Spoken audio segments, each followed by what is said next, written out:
Moss Adams is pleased to present another in our ongoing series of continuing professional education webcasts. Our presentation will start in a few moments. Before we begin, here are a few things to keep in mind. You can customize both how you view our presentation and how you interact with the presenter. For better viewing, close all other applications and turn up your speaker volume. You can also adjust window size and placement. At the bottom of your screen, you'll see a series of icons, each relating to a different aspect of our session. For example, you can click the file folder icon to download the group attendance sheet and a PDF copy of today's slides. You can ask our presenter questions during the webcast by clicking Q&A in the bottom left-hand portion of the icon bar and typing in your question. We'll do our best to answer all questions during the presentation or follow up via email. If you experience technical difficulty during today's presentation, refresh your browser by hitting the F5 key. We'll ask polling questions throughout today's presentation. Per the National Association of State Boards of Accountancy Webcast CPE standards, CPE credit will be awarded based on your participation in these polls. To respond to a poll, click the button next to your answer. If you're attending this webcast in a group, in order to receive CPE credit, you must complete our attendance sheet, available in the file folder icon at the bottom of your screen. Please have all group members sign the sheet, and please remit only one sheet per group. Also note, today's session will offer you 1 CPE credit. To receive credit, you must meet the requirements as specified by the National Association of State Boards of Accountancy. CPE credit can be awarded only to participants registered as themselves and is not available to participants who view the on-demand version. We'll track your progress and alert you when you've earned CPE credit. You can then click the certificate icon to open a PDF file you can save to your computer. We'll email a copy of your PDF certificate in 2 weeks if you can't download it today. As a reminder, the presentation you're about to see is not legal, investment, or accounting advice. We encourage you to seek the counsel of a professional service provider to apply this content to your specific circumstances.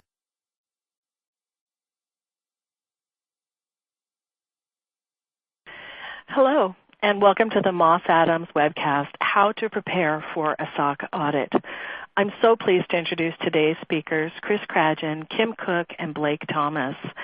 Chris has consulted in the information technology field since 1996 and leads the firm's IT auditing and consulting practice. His focus areas include SOC 1, 2, and 3 audits, including those SOC 2 Plus and ISAE 3402s, IT internal audits, IT security and privacy auditing, enterprise risk assessment, and much, much more. Chris has been a member of the AICPA Assurance Services Executive Committee and is currently a member of the AICPA ASEC Trust Information Integrity Task Force and SOC 2 Task Force.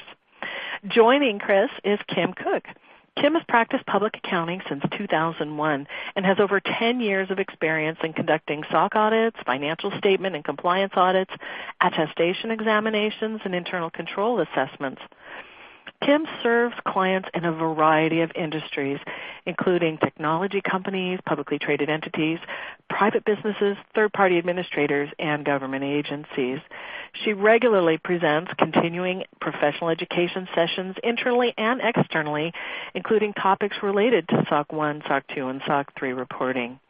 Kim is also on the team that develops the firm's tools for SOC audits and regularly reviews the AICPA's proposed changes to SOC requirements.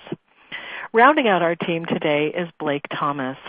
Since 2010, Blake has performed multiple information technology audits, SOC 1 and SOC 2 engagements, and enterprise risk assessment analysis, internal audit strategy development, data analytics, and internal control environment walkthroughs and testing.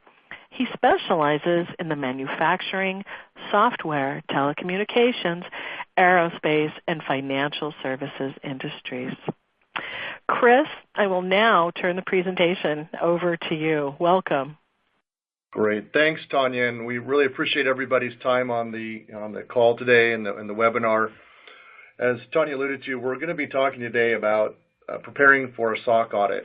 This is really designed from a number of vantage points, but what we want to be able to do is allow the audience to step back and understand what is involved in preparing for a first audit and what goes into the process of selecting and determining the type of report, whether it's a SOC 1 or 2 report that you may be looking to take on. As a backdrop to that, it's always necessary to understand what the controls are that are in place to support the audit, what goes into those controls, how they're in place, the quality of those controls, whether they're auditable, and then finally, given the large time that can be involved in the first-year audit, understanding and planning the resources and time required to prepare. And this is really intended to give everybody from a planning logistics standpoint the requisite knowledge to be ready and comfortable to prepare for their audit. In doing so, it will also streamline that process, making it much more streamlined and less time intensive or less distracting from overall business that you have to tend to every day. So from an agenda standpoint, we really want to start from the beginning. What is a SOC audit? And why would somebody want to do this in the first place?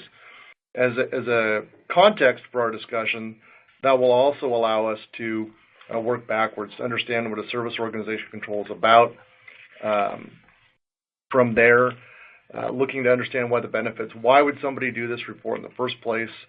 And in doing so, making the right decisions, whether it's the type of report that's involved, the requisite underlying controls that would be included, what might not be included, and the reasons behind that, and ultimately the steps to prepare for the first audit.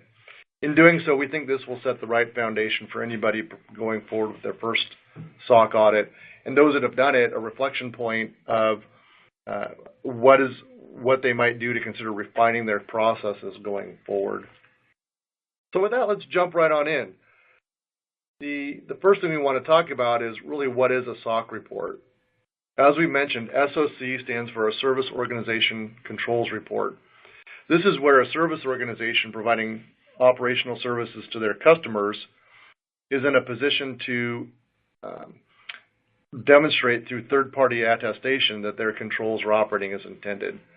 So by defining the controls that they have and allowing them to be assessed up front around the risks that they're performing, an organization can then present themselves in an understandable format that they are, in fact, operating with the intended purpose, whether it's contractual, whether it's through the outline of the services that are provided, whether it's through service level agreements, through other variety of forms. And then we'll talk about, as we see here, an outsourced service organization can be many different types. It may be a payroll provider, a cloud provider, an infrastructure as a service provider. Really what we're looking at here is any organization that has contracted out to its customers to provide services.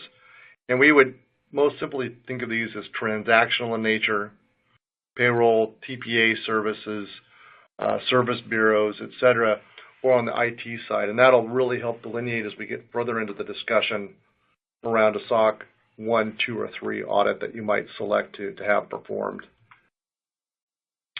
Next, really understanding what's the risk of outsourcing.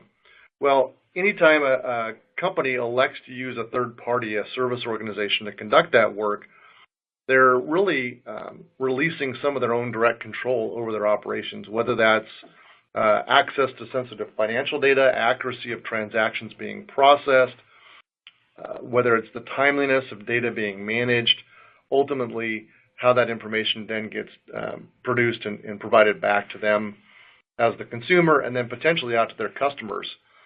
So in doing so, we recognize that this really extends the overall chain of custody between the original organization that's contracting for the service and now a third party as an agent of that company providing those services. So as an historical backdrop, what was SAS 70 is now the SOC audit reports, was really designed to look at the impact of financial statements and those operational risks around their internal controls and how they relate to the financial statements of a given customer. Also now we see, as people are using technology providers, that outsourced chain of custody starts to come into place around concerns around the quality of security, data stewardship, management of confidentiality or privacy of records, and ultimately ensuring that the protection of that information is sound. So with that as a backdrop, what I wanted to be able to do was look next at what the benefits of a SOC audit are. Why would somebody even do this in the first place? Well, we kind of probably best want to start for this from the perspective of the service organization themselves. If I am one of these providers in the market, I can often get bombarded with requests from different customers of mine for regular transparency around my quality of service. Now that can involve customers coming in and wanting to review my operations, review my records, potentially wanting me to fill out questionnaires around the quality of my work through diligence. And then even in the contracting stage, before they've even engaged me as a service organization, they may be sending me large questionnaires or RFP processes. So all of these really wind up creating some constraints and issues, one of which is a lot of time and effort on the service organization's part to be responding to all of these repeated requests coming in. Often you'd be answering the same questions, you'd be going through the same types of data collection, maybe repackaging in different formats, but ultimately it's different and it's time consuming. The other thing that we wind up seeing is that it becomes my word or the service organization's word versus being represented by a third party or an auditor making those representations. So from that perspective, there's also a heightened value to the market in knowing that there's greater assurances around the quality of the information that's being provided around the performance of controls that the service organization is rendering. And then ultimately, for a service organization, separate from these administrative efforts and these cost savings on the long term, becomes the importance of getting feedback from a third party like an auditor around how different internal controls have been set up, their operational quality, perhaps their comparability to other service organizations, ultimately potentially getting feedback, independent feedback about ways or alternative methods of deploying controls in your service organization.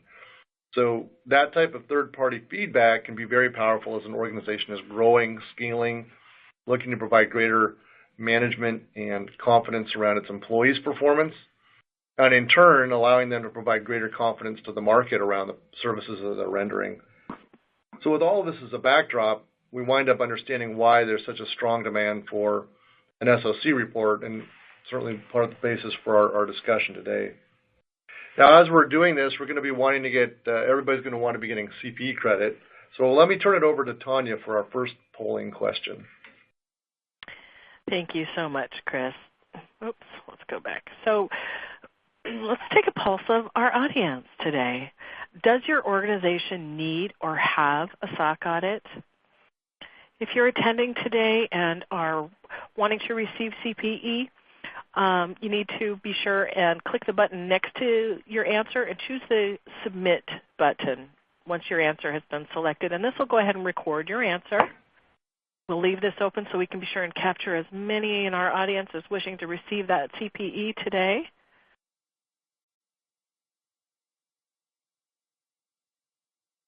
And then as a reminder, if you joined us a little bit late, we do have the ability for this to be interactive. So we absolutely want your questions. I've gotten a few so far, and we're going to look for the right place to interject those, and we will be sure and get as many as we can today answered inside the time allowed.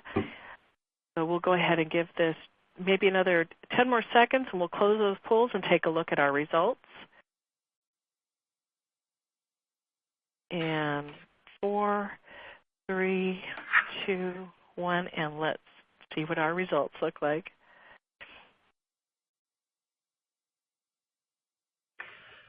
Great, thanks, Tanya. So it looks like as we look at the results here, a majority, almost 50%, don't currently have a SOC audit, and they want to learn more about it, so that's great. Hopefully today's webinar can help answer some of your questions. But also a large percentage, 35%, are not really sure if they need one. And so again, hopefully, in the discussions of this webinar, we can help kind of make you determine if this is something that you need. So let's move on to the next area, determining the type of report needed. So as we discussed, there are currently 3 types of SOC reports. If we take a historical context of SOC reporting, it goes back to the original SAS 70 standard, which was really around looking at controls specifically related to financial reporting. But as the standard evolved, as new companies came in, they were finding that it was hard to fit everyone into this one standard, and so they broke it out into a SOC 1, SOC 2, and a SOC 3. And so, we're gonna go through the details of what those are, but at a high level, the SOC 1 is similar to the previous SAS 70 in that it's looking at internal controls specifically over financial reporting. And the SOC 2 is really looking at 5 identified trust services principles that are more in the IT general control realm and maybe more suitable for different companies. And then the SOC 3 is a kind of a hybrid, a variant of the SOC 2, which we'll look at in more detail. So this next slide here gives you kind of a high-level comparison of what the different reports look like. The SOC 1 and SOC 2 are pretty similar. The main difference being the SOC 1 has control objectives that are defined by the service organization, whereas the SOC 2 works off of predefined criteria that controls are built around. The SOC 3 is similar to the SOC 2 report in that it's more for general use, and we'll take a look at more specifically what that means as we work through these. So the other thing to mention with these SOC 1, SOC 2 reports is there are 2 types. There's a type 1, which is really looking at only a point in time. It's looking at the design of the controls and how they're implemented as of a specific date. This is pretty common if you are new to a SOC audit, if your organization has not had one done historically, and you're unsure if the controls that you're putting in place have been operating throughout a defined audit period. The difference between the Type 2 report is this is looking at a period of time. So we're looking at not only the design of the controls, but also have they been operating over the time frame prescribed. Typically, we see a 12-month period, 6 to 12-month period, but the time frame can really be determined by how long the controls have been in operation and what the customers are looking for and what they expect within this. So this is something that we would discuss during the readiness phase and what is most appropriate. What's the most appropriate period given where you are within this cycle? So the first one we're going to look at is the SOC 1 report. And as I mentioned earlier, this one focuses on internal controls over financial reporting. This was typically or historically designed to have a third party come in and look at specific controls that tie back to financial reporting and the financial statements. I think the best example of this type of report is looking at kind of payroll. So payroll is a very financially important process, which oftentimes is outsourced to some large service providers. And so this gives an opportunity for an outside organization to come in and to evaluate the internal controls as they relate to financial reporting and provide an independent opinion to all of the customers that are utilizing that service provider. This one is really an auditor-to-auditor communication. It's not for general use. It's a restricted use, restricted distribution report, and it's really for the auditors of financial statements that are using the service provider. It's also for management of the user organization or user entities as well as the service organization, because as Chris mentioned earlier, these reports can be a good indicator of where you're at within the controls process and areas that can be improved to strengthen the overall environment. This one, both a Type 1 and a Type 2 are available. Typically, a Type 1 would be done when you're initiating this process and you would move into a Type 2 report because the Type 2 report provides a lot more comfort that the controls have been in operation throughout the period versus just a single point in time. With this one, there are several tests that we would come in and do. Typically, inquiry is done to gain an overall understanding of the control and the process that supports that. But we may also perform observation tests where we are observing someone performing a control or a process, inspection in terms of looking at documentation, whether it be policies and procedures or tracing specific transactions through the various controls, as well as reperformance. And so this one, typically if there's controls that we can reperform and reach the same conclusion on, we will scope controls like that in as well. The carve-out and inclusive methods is looking at specific areas or processes within that support the controls that may not be directly under the purview of the service organization.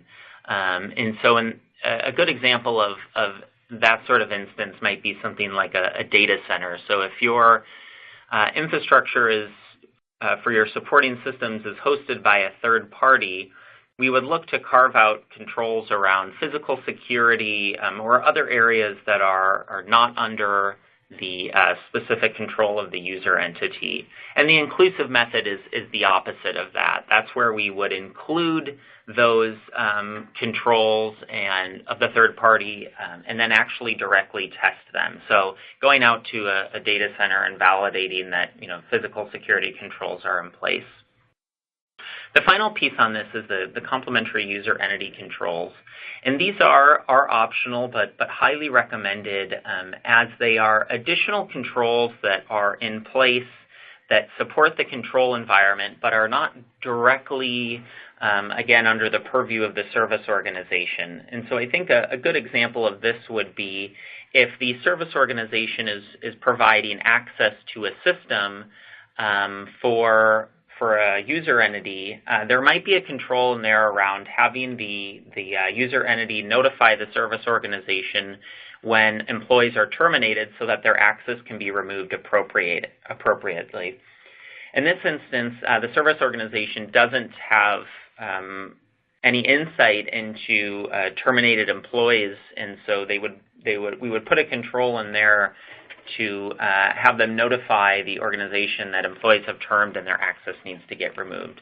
So these are optional, and we often identify these during kind of the initial stages and then draft those within the report.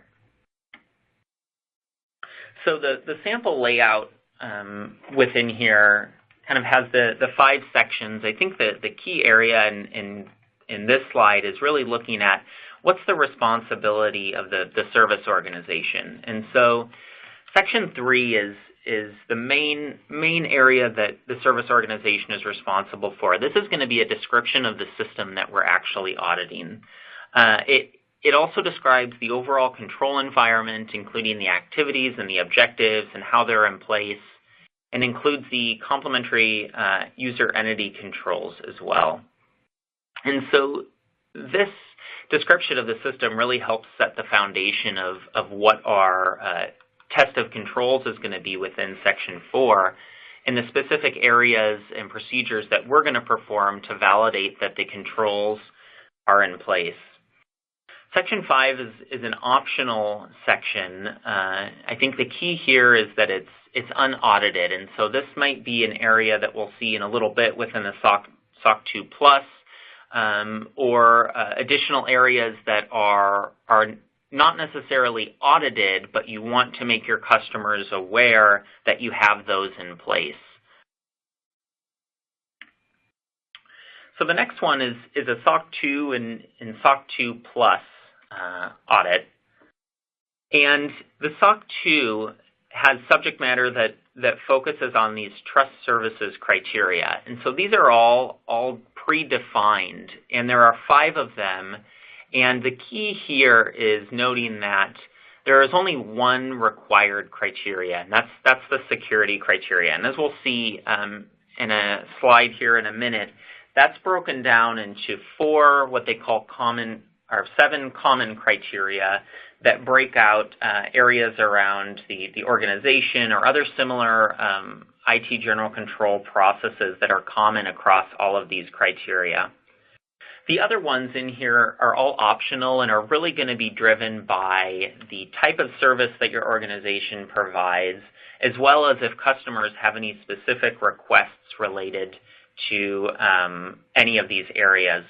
Typically, I think what we see more often than not is most customers have a request for just a SOC 2, either type 1 or type 2 audit, and the criteria aren't really defined within that. And so it's important in the initial stage to understand, again, what the system does and what the asks are of the user entities to understand how best and appropriately to scope these areas in. And so within each of these trust services criteria, unlike the SOC 1, they define what would be the equivalent of the control objective. And so we then work to help craft the specific control activities that relate back to these. And we'll see what a few examples of those are in some of the later slides. So users of this report, the SOC 2 is still a restricted use report, but it's intended for a broader range of users. So it's not specifically limited to auditors of financial statements. And I think it's important to recognize that, this report, the SOC 1, SOC 2, should really be limited to individuals that have an understanding of the service organization and what its internal controls are and how they operate. This type of report, as Chris mentioned earlier, is well suited for IT or cloud providers. With the emergence of software as a service, infrastructure as a service, platform as a service. This report has, the volume of them has increased. There's also been a lot of transition from previously service organizations that were under the SAS 70 standard, so maybe initially had a SOC 1, are really beginning to migrate to a SOC 2. I think data centers is a great example of that, just where processes are not necessarily focused on financial reporting, but fall kind of under those 5 criteria in the previous slide. So, a few other examples: application service providers, data centers, are all areas that we're seeing increasing service organizations requirements for SOC 2 reports. So similar to the SOC 1, there's both a Type 1 and Type 2 available. Again, the Type 2 is typically what is requested of user organizations, and you can usually get away with performing a Type 1 initially to get the control environment, but typically user organizations will want to have a Type 2 report just because it shows that the controls are in operation during a period of time versus a specific point in time. So as we look at the SOC 2, a really important piece of this is defining what the system is composed of. And so we kind of have these bullet points in here that really help us understand what we're auditing. And again, you'll see these, infrastructure, software, data.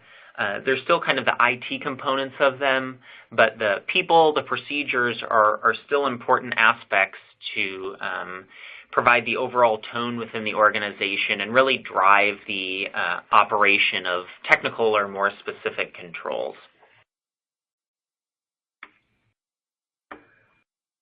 So the trust services criteria were updated in 2016. So the security, availability, processing integrity, confidentiality, and privacy. And as I mentioned earlier, the security criteria is organized into these 7 common criteria. So several years ago, they consolidated these 7 areas and put them all under the security criteria, just because rather than testing them all multiple times under each of those criteria, it was easier to test these more organizational-wide areas that weren't necessarily specific to something like availability, or maybe something around logical access, which spans the entire organization and any supporting systems.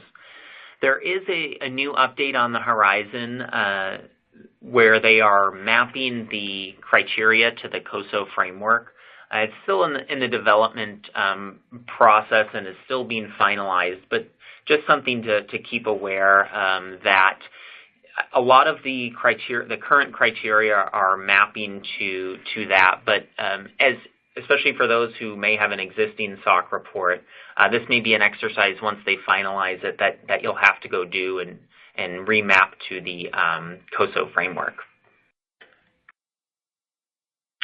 So the SOC 2 Plus, this is very similar to a SOC report, and it's really used to kind of address additional criteria or other subject matter that are related to the service organization's services. And so some of the other subject matter can include HIPAA, HITRUST, ISO.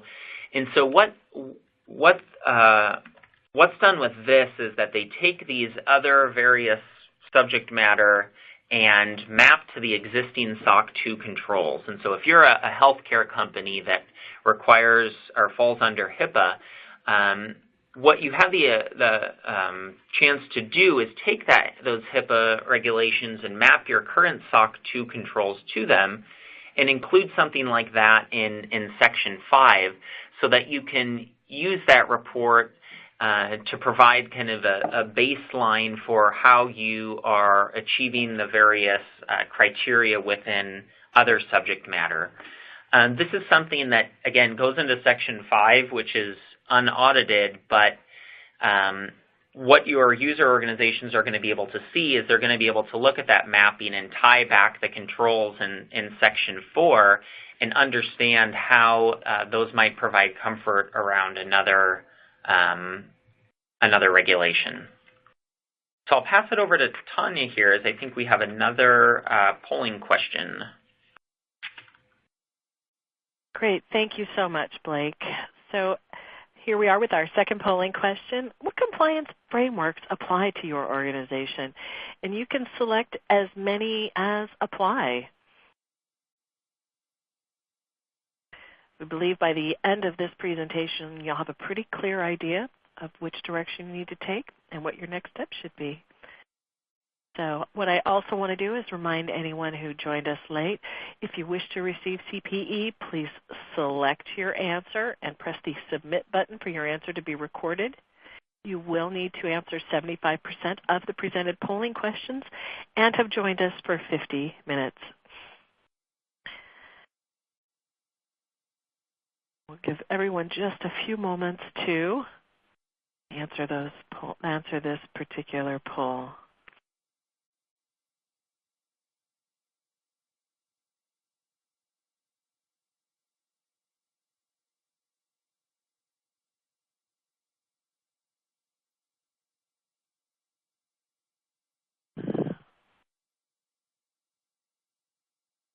And we'll go ahead and close the polls and turn it back to you, Blake. Great. So if we take a look at the results here, other is really the driver with 56%, so it can be a bit tricky to understand specifically, but HIPAA is the other one here at 45%, HIPAA PCI at 26, ISO at 28.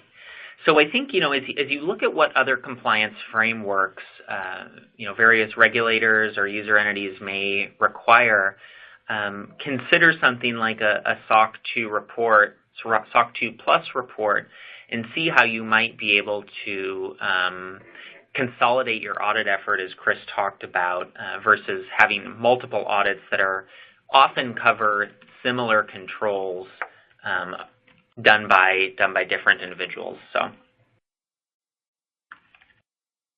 So the final type of report is a SOC 3 report, and this is really designed for users who may not have the knowledge necessary to understand a SOC 2 report. This one is a general use report, so this is one that you could put on your website, could make available to user organizations, prospective customers, and this is typically issued concurrently with a SOC 2 report. That's really the only requirement for this is having a SOC 2 done, and so this one it's similar to a SOC 2 report, with the exception that it has less information in it. Really, it's to try to pull out any information that could be confusing or that the reader might not be able to understand. And so it has an abbreviated Section 3. The description of the system is really focused on the description of the system, and it includes Section 4. So it includes the whole area that looks at the specific tests that are being performed. So this is a good example of a report that you might want to have for general use and provide to others where they may not understand the standard around SOC reporting, or really how to effectively read the report to gain an understanding of the system or the control environment in place. So that being said, I will pass it back to Tanya for another polling question. Thanks, Blake. So let's see. What types of SOC reports are limited distribution, restricted use? Or is there just one? What type of SOC report is limited distribution or restricted use? We've gotten some great questions in our Q&A, and I will be addressing those here towards the end and make sure everybody gets the answers they're looking for.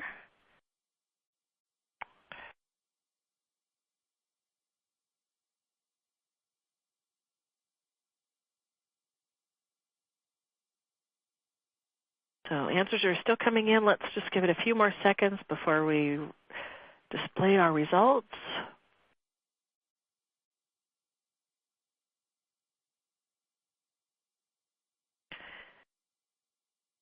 And let's take a look at our results. And Kim, let's turn it over to you. Great, thank you. So it looks like our results, it's kind of a mixed. It says 29% picked a SOC 1 and a SOC 2, and 35% picked all three. And actually, it is a bit of a tricky question unless you deal with all these SOC types of audits all the time.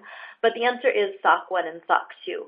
So a SOC 1 and SOC 2 will have a paragraph in the audit opinion stating that you can only distribute those reports to customers, service auditors, prospective customers. Whereas the SOC 3 report, one of the nice things about that is it's for general distribution. It's a shorter report that just has a description of the system, but still has an audit opinion that goes with that, and so you could actually post that on your website. Likely your customers would still want a SOC 1 or a SOC 2, but a SOC 3 is a great way to also show your certification.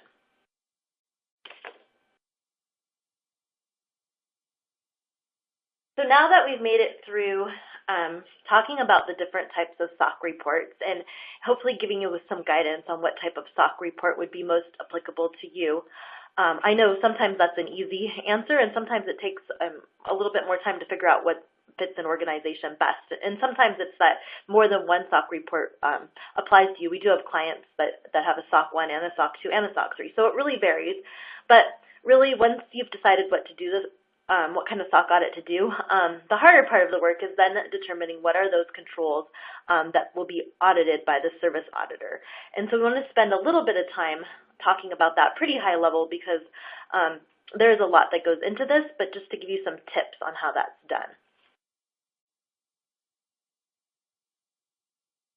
So first, to talk a little bit about SOC 1. The nice thing about a SOC 1 is it's not as prescriptive as the SOC 2, so you don't have to follow the criteria and then document controls for those criteria. But the more challenging part then is you're kind of starting from scratch in determining what kind of controls to include.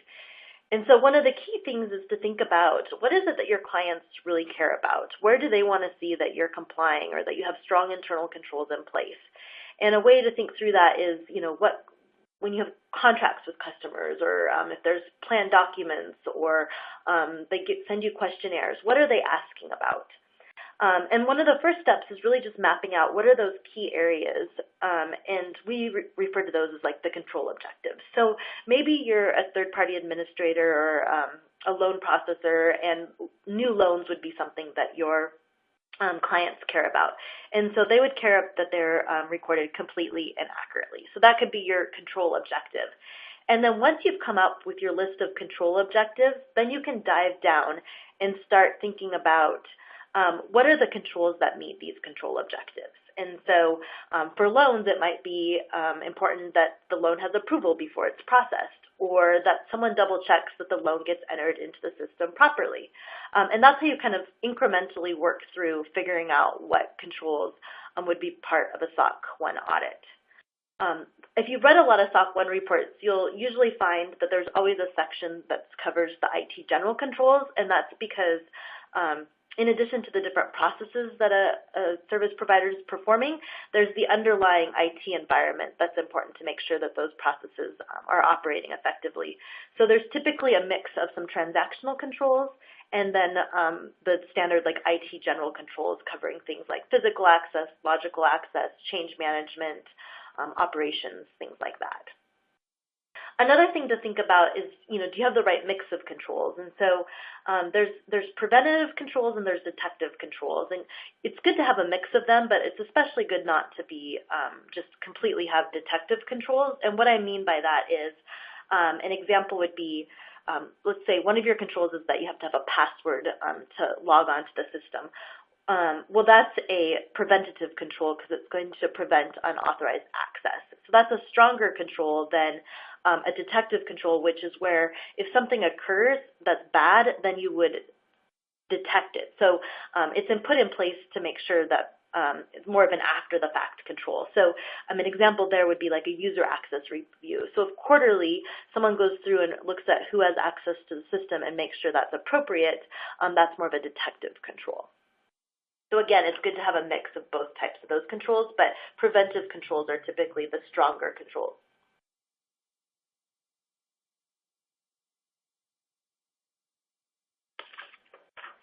So next is an example of SOC 1 controls, and I'm going to make sure that my team clicks through the slides as I read through them. I kind of lost the connection, but anyways, for SOC 1 controls example, I've shown here a control objective, and this is just to provide a good picture of what an objective is, and then some controls that would be in place to meet that objective.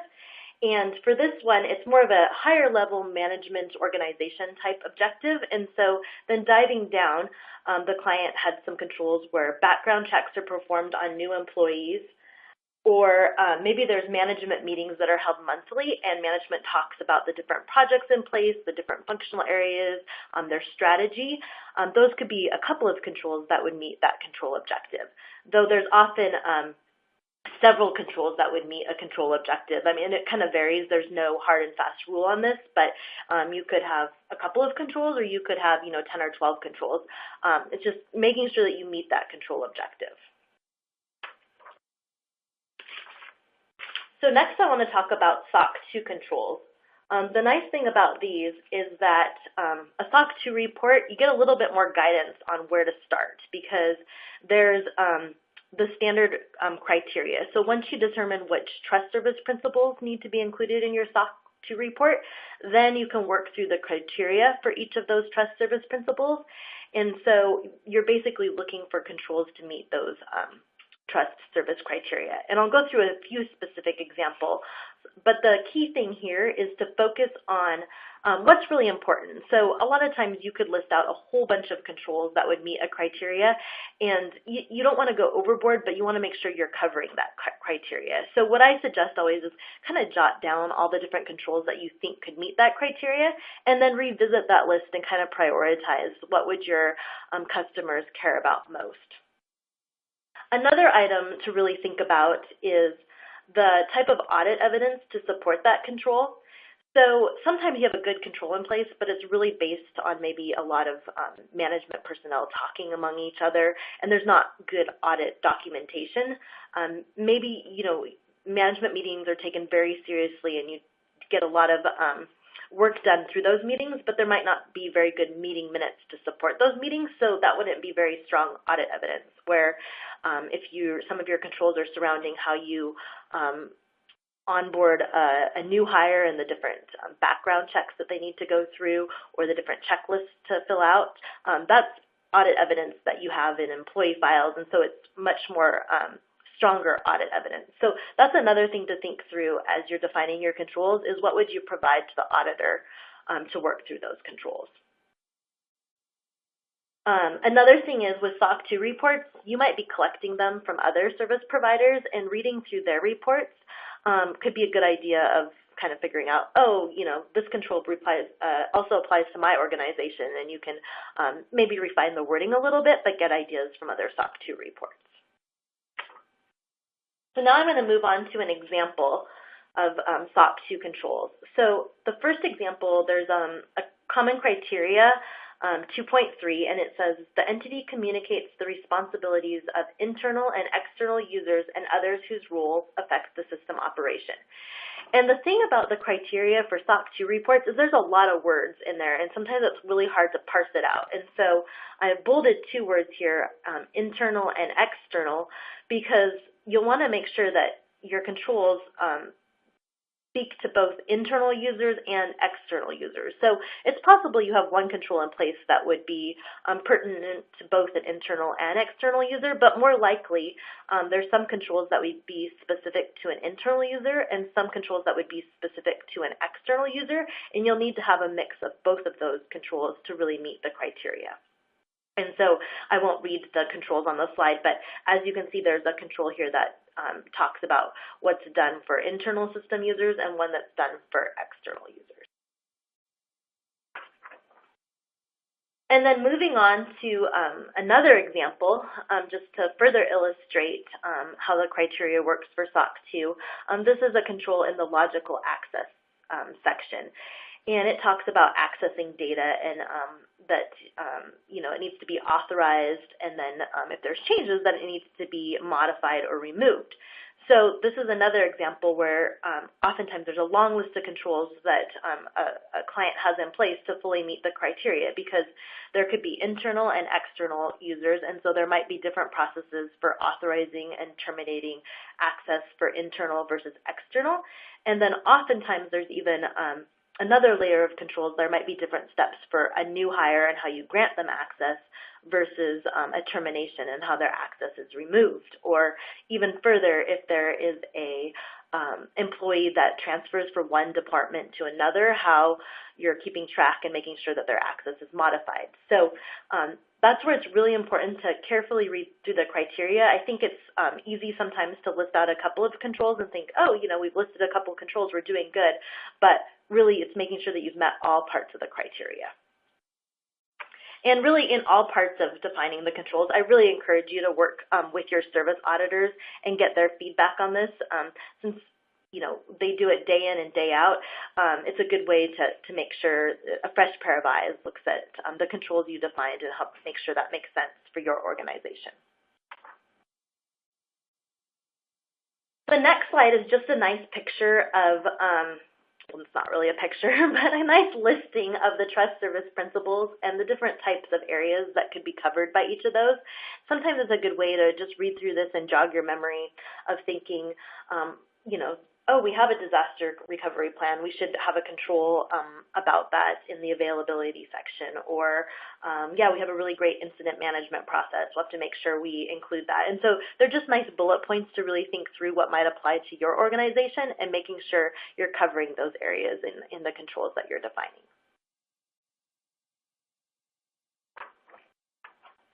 So now I'm on to tips for defining controls. One of the best things to do is just, like I mentioned, thinking through what your clients want to hear about. But great way to do that is look at existing resources. And so some examples of those could be the contracts you have with customers.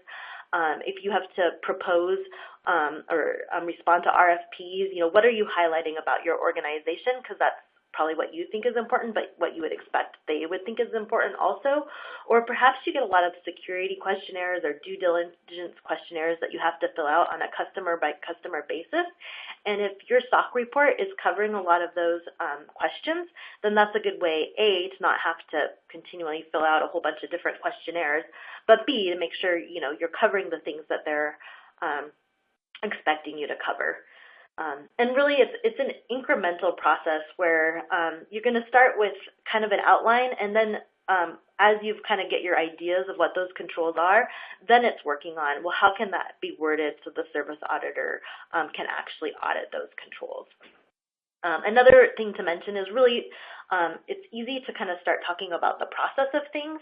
and talking about the flow of information, but you want to focus on, well, what are the controls in that process, and not just talk about first we do this and next we do that, but how do you make sure that things are complete or accurate or correct? And so with that, we'll move over to polling question number 4. Thank you so much, Kim. And wow, that was great, just making that very understandable in easy to understand terms, so thank you. So our 4th and final polling question, what type of SOC report would best fit your needs? And hopefully by now you've gotten a clear understanding of kind of the direction you need to take, the questions you need to ask, the considerations you need to make to be able to answer this question for yourself. So please select the radial button next to the answer that best suits your needs and press the Submit button. And we'll take a look at our results here in just maybe countdown of 10 seconds and have Chris help us identify how to prepare for a SOC audit. So we'll look at this with another 4, 3, 2, 1, and Chris will take a look at the results. Excellent. Well, thanks, Tanya. As you see, actually a strong mix between the SOC 1 and SOC 2. SOC 1 coming in at 22%, SOC 1 at 22%, SOC 2 at 26%. And interestingly enough, we've got a combination of SOC 1, 2, and 3 reports at 42%. Really what this represents, if we look at the attendees, is a good mix of traditional transaction processing organizations and IT-centered service organizations. It's really interesting for us to see those looking at dual reporting under SOC 1 and 2, for instance, or SOC 1, 2, and 3. We see a large emphasis on that these days as organizations, especially those that are in the tech space, also have financial relevance to their platform. And in those instances, there's probably getting a mixed request of different types of reports to be publishing in the market. As we come into the home stretch of our presentation, we want to talk for a moment about how to prepare for your first SOC audit report. This will just give you some good tips and tricks and ways to really focus your time. So as first steps, what we really recommend here is to ultimately gauge the level of demand you have for the report. If there is some cost associated, both dollars and staff time involved, so making sure that that demand is sufficient to offset the repeated requests that might be coming to you or competitive threats of others issuing the report can be important. So we know in order to really maintain relevancy in the market, a lot of organizations almost find this a minimum bar to compete and or a differentiator in the market. One of the best things that can be done is to look at who's a strong project manager internally within the organization, have them bought into assisting and leading the process in combination with your auditors, and also someone who has enough executive presence to work with the control owners to have them participate, be bought in, since there will be elements of their time that will be necessary to help provide supporting evidence or otherwise be prepared to demonstrate what they do for the audit. And then ultimately working with to select a service auditor and work in understanding the type of time, effort, resources involved. We usually do expect for the individual control owners to have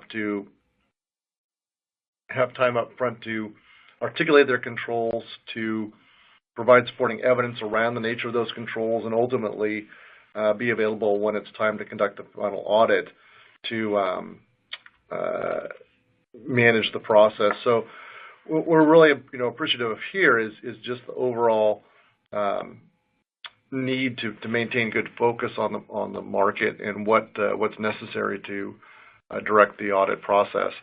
So by determining the type of report that's necessary really helps to align with the expectations in the market, the final report that will be delivered, and then going through from a planning standpoint how to execute the audit. When it comes to planning and preparing for the first audit, what we find here, it's really important to first look at, as Blake talked about early on, what is the definition of the system or the controls in place? Are there multiple service organizations or sub-service organizations like data centers or data bureaus that are feeding data into the service organization to support that, and how do all those pieces fit together to define the scope of the audit. From there, one of the most critical things we see is that the majority of service organizations will undergo what's called a readiness assessment or a gap analysis up front that helps clearly define the specific controls that are in place and then the ability for those controls to pass an audit. And this could be helping to determine whether there's sufficient audit documentation, evidence, whether the scope of the controls are relevantly defined, and then their ability to withstand the rigor of repeatable requests for evidence, especially for a Type 2 audit, where that can cover the entire audit period. And then for a first-time audit, there is the effort to actually document or scribe what that system description looks like and the nature of the controls. So without impairing independence, a service auditor can help you effectively scribe or be a transcriptionist of the types of controls you describe to them during the course of the readiness assessment. The more time-consuming element of the first year could be a system description, and this is really geared for you to be able to describe the environment. I always consider this as if you did a tour or a walkthrough to explain that to the market in a written format. So that can come from the form of due diligence questionnaires, RFPs, or other types of collateral you may have already developed, in addition to traditional policies and procedures type documents. So all of that gets bundled into ultimately your first report. Now, we spoke a moment ago about a readiness assessment, and really what this is designed to do is to go back and capture the controls that are in place, to look at their applicability for external reporting purposes, and being able to understand that they're really subject and ready to be going through an audit. To the instances where you're already doing a lot of due diligence questionnaires, maybe you're filling out RFPs, as Kim illustrated earlier, or perhaps you're doing other regulated audits like PCI or HIPAA, there's likely a lot of common materials you can draw from right from the beginning. We encourage that just because there's no reason to recreate the level of work and effort involved in the front end. A good auditor can help you compile that into a very streamlined, usable format from the beginning, and then ultimately use that to help map to who your control owners are, the corresponding evidence you'll want to retain for the audit. And then in the first year, there may be areas like we've talked about where you don't have sufficient materials in place. That will allow you to effectively create a punch list of things to work through to remediate your gaps and develop a schedule based upon that of how to resolve those. All of that from a resource planning perspective becomes very critical. We view the readiness assessment as one of the key foundational pieces to really understand the scope internally, the level of effort, and really set the blueprint for not only a successful planning for the audit, but the ultimate performance of the audit and the ongoing maintenance of it. Done right, it can really drive down the ongoing level of time and effort for an organization and the associated costs for that audit. Now, key phases of an audit, just to understand what this is involved with, are very similar to a financial audit or other type of external compliance, where it begins with good planning, setting up communication with your auditors, setting the schedule of events. One of the key elements is once you've got your controls defined is getting a list of supporting evidence to collect and maintain, to demonstrate to your auditor what you have going on, and then ultimately being in a position to then provide that information back. Now, we see it very critical, like any other project, to have regular status calls, ongoing support and preparation for the audit fieldwork, monitoring that the data has been collected as expected, and then in the actual field work where your auditor comes out for, say, 3 to 5 days, or for a large audit, could be multiple weeks of time. Let's just say you're going to have a couple days, 2 to 4 days of time on site with your audit team, is preparing for that, going through the collection of the information, managing, in the case of a Type 2 audit, providing populations and getting samples back, and then all the supporting evidence that goes along behind the audit. So you can imagine at this point, as an audit, as a service organization undergoing an audit, that you've provided this information, that it's been made available, and then your auditor then, in the final phase, works to actually issue the final audit report, gives a sign-off, and ultimately you're in a position to publish that to the market. So we'll spend just a few more minutes rounding out the discussion, and then we'll let you we'll wrap things up here. The final piece is really how do you make sure you're really poised for a successful audit.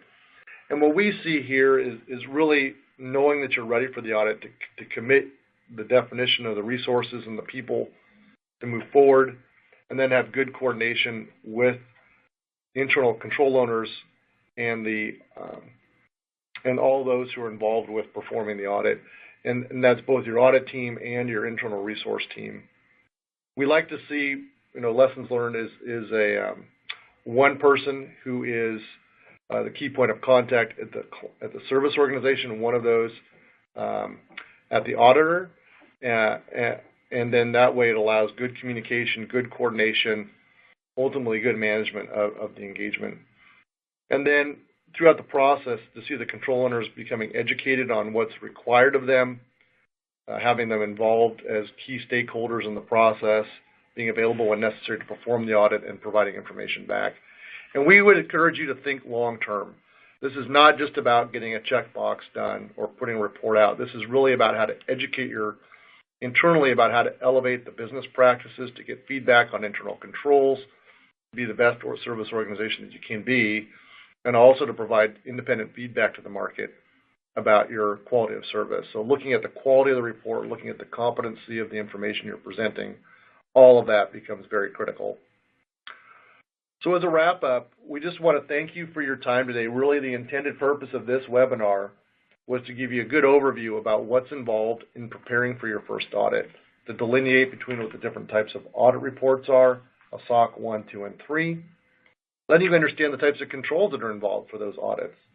And ultimately, after going through background information about planning, preparing, and delivering your audit, is also the element of how to make sure you're planning the right steps forward. So at that, we've come to the conclusion of our session. We want to thank you for your time this morning, and really wish you the success in your upcoming audit. So thank you for your time, and if you have any follow-up questions, please feel free to let us know, and we'll be happy to answer those. And Tanya, with that, I'll turn it over to you to wrap up today's session. Thank you so much, Chris. I appreciate all three of you, Chris, Kim, and Blake, for a great presentation today. We did not get to all the polling questions. We did answer them individually, so I think that everybody does have their answers. If you find you have additional questions, please don't hesitate to reach out to today's presenters. One of our questions was tongue-in-cheek, could we recommend a good SOC auditor? And I have to say it's always my pleasure to work with our SOC professionals. As a reminder, if you attended today's presentation in a group and would like to receive CPE credit, you must complete the group attendance sheet in order to receive that credit. If you attended individually and just logged on, there's nothing else you need to do. Your certificate is available now to be downloaded. Just follow the CPE icon at the bottom of your screen, open the icon, and click the print icon in the lower right corner to download a PDF copy of your certificate. I'm going to go ahead and keep the webcast console open for a few minutes to give you time to download your certificate. Additionally, a copy of your certificate will be emailed within 2 weeks should you have any trouble or don't have the time now to download your certificate.